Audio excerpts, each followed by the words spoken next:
So this video is about Google Ads approvals and more so disapprovals when your ads get disapproved on Google, what to do about it. And specifically also when you've had your ads running or your account running for a while, your ads seem to suddenly get disapproved and you're unsure how to go about doing it. Maybe you've tried to reach out to Google and they were vague. They didn't have really the information that you needed to get your ads back online, or you don't know what to do, or think you did everything and you still can't get your ads approved. This video is going to help you kind of get through it. First kind of disclaimer I'll say about this process, the good news is there's always a solution. It may not be the perfect or solution that you ultimately want or were thinking of maybe when you watch this video, but there'll be a solution for you to move forward by the time the video ends. And I'm going to lay out all of your kind of various options you have to be able to rectify and make use of the things out there that you can do to get your ads online, and kind of how the Google review system works, and so you can understand it better, and then therefore you're going to be able to know how to handle getting your ads online again and get to ultimately the root of the cause of what's causing the problem in the first place, which you have to start there, which just brings me to my very first point. I've got several points I'll go through to explain the process. The first thing you got to though look at, if you have a problem, or maybe you haven't even ran ads yet, your ads get disapproved as soon as you try to throw some ads on Google, and you're trying to figure out why you're disapproved. And ultimately, every niche has its own standards. Some niches, you can almost do anything. You virtually can do anything. They are not watched. Usually higher traffic and niches are watched more just in general, and then of course some niches have a lot more restrictions, dieting and stuff like that, and so you'll have different issues. And you have to, I recommend, if you haven't already, probably have, but go to the Google help files and or the forums and the blog that they have, and try to figure out all the information you can about your industry to try to navigate how to get your ads approved on the system. And ultimately, you got to figure out, what happened. So if you're brand new, you got your ads just up, you just launched your ads and you were disapproved right away, you don't have a whole lot to figure out. You did something fundamentally wrong. If not, your ads are approved now. The first thing I would check is your change history. You can look that up, but essentially you can see if somebody you're working with has made a change in your account, see if that was the cause of the problem, or maybe the system just changed their standards, their crawler, if you will, is what they have and how this works on when they kicked out your certain ads. A lot of times it's just certain ads that get kicked out, not all. It's a little weird how it just sometimes will kick out some, and others that are identical won't be kicked out. That happens a lot nowadays. And but ultimately it is a automated system now for the most part, unless you're in like a highly trafficked area, really mainstream niche. And if you find out that nothing were changed when your ads suddenly got disapproved, then you'll know you have to start also, if your ads were never disapproved at all before, start digging in, trying to figure out ultimately why this automated system Google has disapproved your ads. And so, which moves me into my second point here, which is what Google support is good for. So, obviously Google has a lot of times the chat open. You can email them, you can call them, and of course they have the support forum too there for you to be able to ask a question about your ads. Usually chat is good enough for most things in terms of reaching out to the review department. The review department's its own separate department, and you can call them, of course. Based upon your level of ad spend, you're going to have a different experience with their customer service for the most part. I don't know, the policies are always changing there, but if you're just a small account, you're just starting out, ultimately you're going to get probably offshore support, and they're not going to be as aware of what's going on. Or you may get to a contractor versus somebody at the Googleplex, and then that's going to change the ability for them to help you. So it should be something you should be aware of. But what are they good for? Ultimately, they can tell you most of the time what the issue is, at least on a general basis. That they can point you to some policy violation. But unlike before, for the most part, for the everyday advertiser, they would be able to guide you through what specifically were the policy violations, which a lot of people get frustrated with. They don't tell you exactly what to do. They don't spoon-feed you the answer. And so you have to kind of figure it out on your own.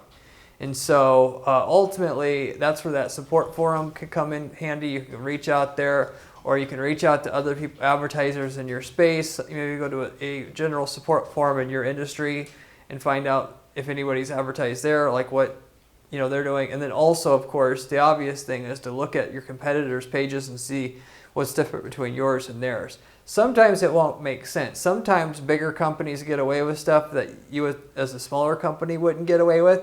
And even if you ask their Google support department why that is, they'll just say, well, they haven't gotten disapproved yet. And so that doesn't really make any logical sense. And it really comes down to the fact that the review department is not linked up with the automated system that reviews the ads.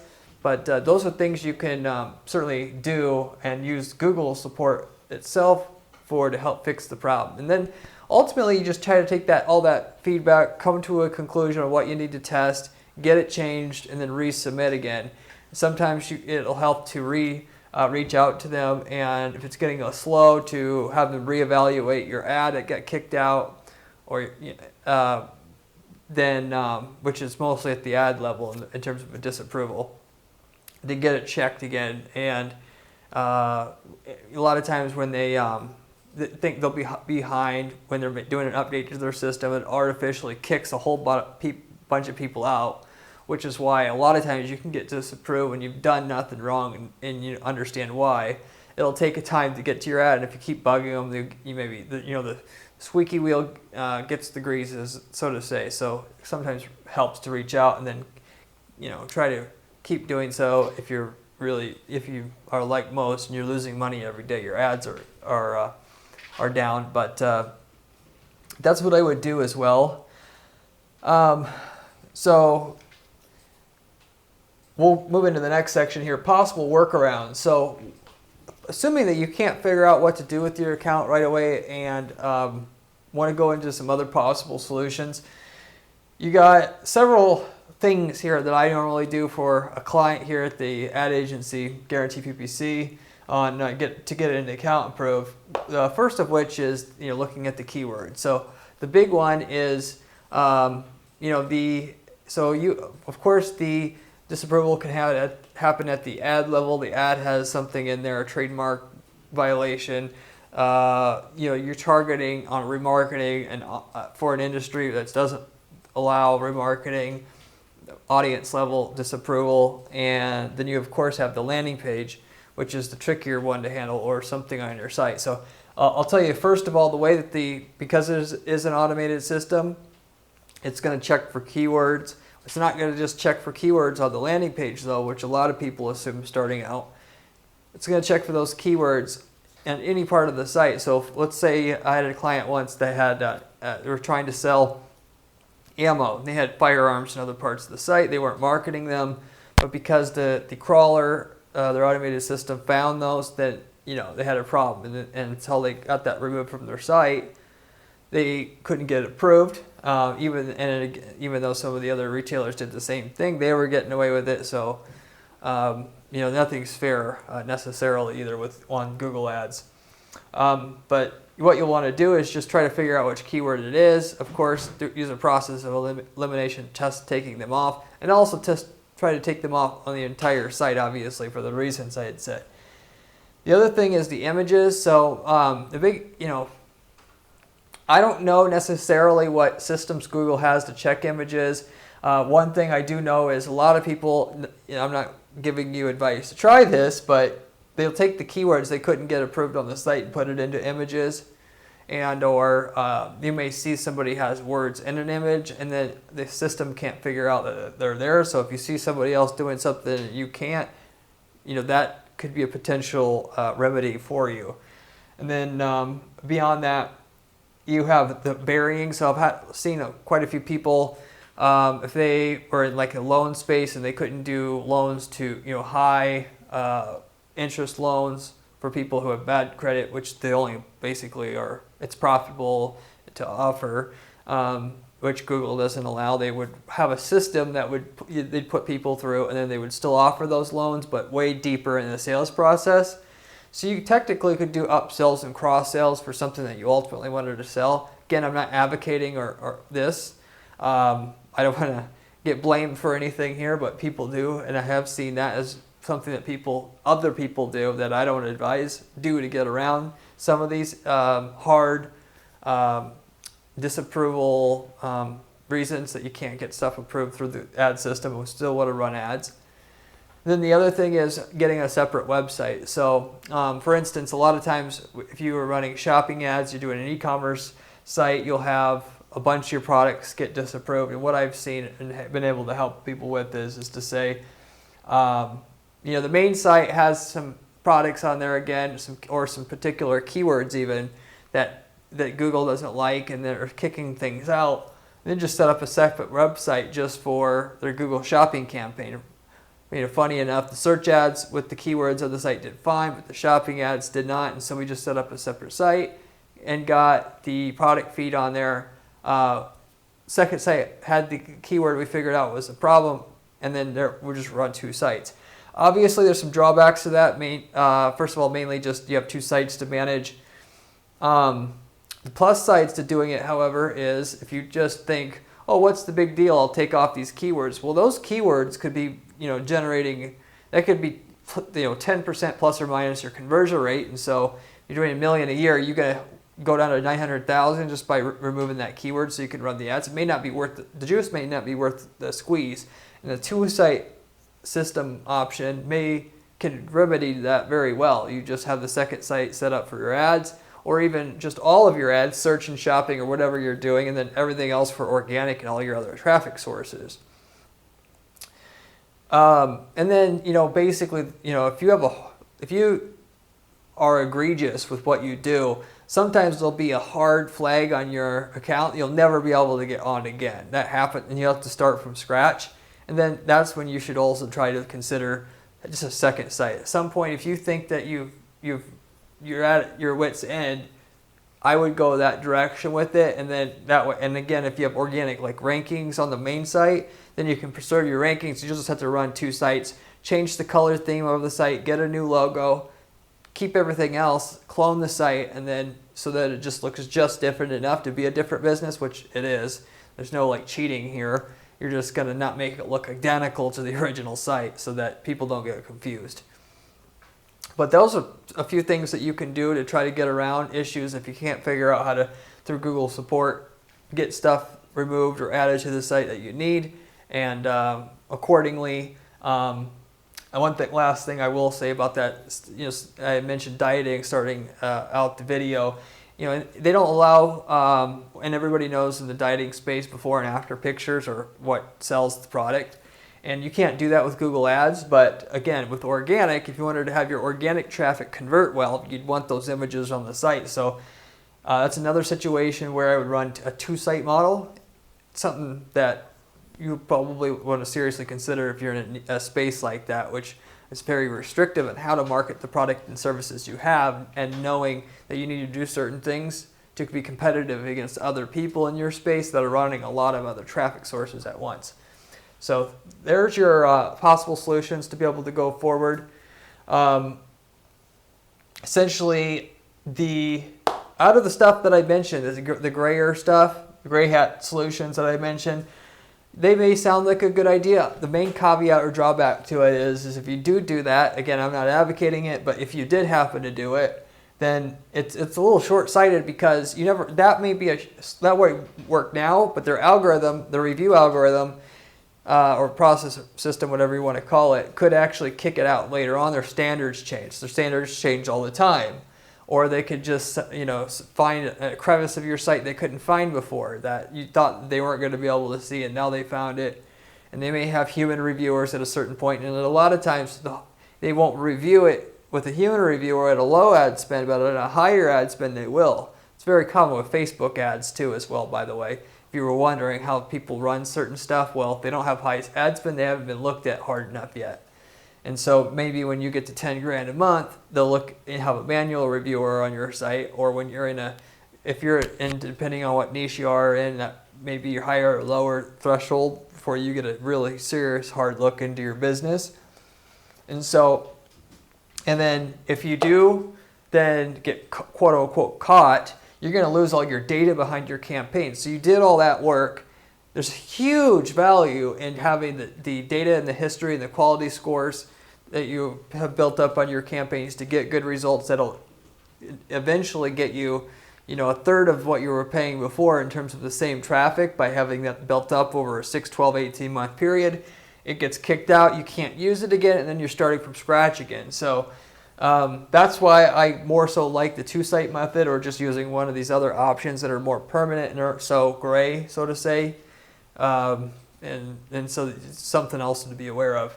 And then so the last thing here on my list, hiring a quote-unquote expert that can help you review what you're doing and to give you what they feel like is the most appropriate solution, kind of out of what I gave you here, or stuff that's out there that hasn't been mentioned here on this particular video. So basically, a lot of ad firms, if they're really high-end ad firms that have hundreds of clients, or they handle really high-profile campaigns and clients, they usually have a pretty good relationship with Google. Somewhere there at Google, they don't get the usual Joe Schmo service when it comes to things like getting a review, and they can actually get information about what is on a landing page, for instance, that's causing an issue, or to speed things up when it seems like a re-review is taking 3 weeks, which has happened with me before several times. They can get something done in a day, and but you obviously have to pay the kind of money to get in with those agencies and get that kind of also attention while you're there, not just be the smallest client. But that certainly can help in that, and for that particular reason, that's something we do here as well. I will say that before, our support that we had through and with Google was a lot better. We still usually can get in and get some better help with them than the average new advertiser can, or unless you're spending a lot of, $100K a month on your ads, and to get some information. And so if you are kind of stuck, you can always reach out and I can try to get a hold of support for you. I can do that as a free service initially, try to see if we can get you some feedback. If you're just trying to get back online, something like that, maybe able to do that for you. Use my contact there that I have there at Google, and the relationship that I have there at Google with the Google reps that we have in the review department, and so that can be a possible solution for you. And so there you have it. There's, out of all the things there's some things that you can do to work around it, start from scratch, and then everything in the middle to help you decide, what you ultimately want to do with your site to get things back online again. And so, and then the last thing, that if nothing else works, you can always start with a new ad account. In some situations, you have to go as far as that if you're really trying to get into an area that's Google doesn't like. If you're doing tech support or something like that legitimately, and you get kicked out, and you get the kiss of death where you call up and you're getting forwarded to an automated system, start a new ad account. Usually at that point, that's pretty much the only time you have to go that route. But that's one of the other things that you potentially have to look at, so you can get a new site, a new account. You can fix your account, but there's always another solution. If you legitimately are supposed to be able to advertise on Google, there is always another way to get online. And usually you can preserve your site and your history on your account by doing some of these middle ground solutions for you on your campaign as well. And I'll wrap it up with that. Hopefully that helped. You can watch, I have quite a few other videos on the topic of Google ads and PPC in general. I release new videos every day, so why don't you take a look at those when you have time. And go ahead and subscribe. I'll be able to help you out on pretty much any other topic, or if you have any other topics that you'd like me to review, drop a comment in the video and I'll see what I can do there for you.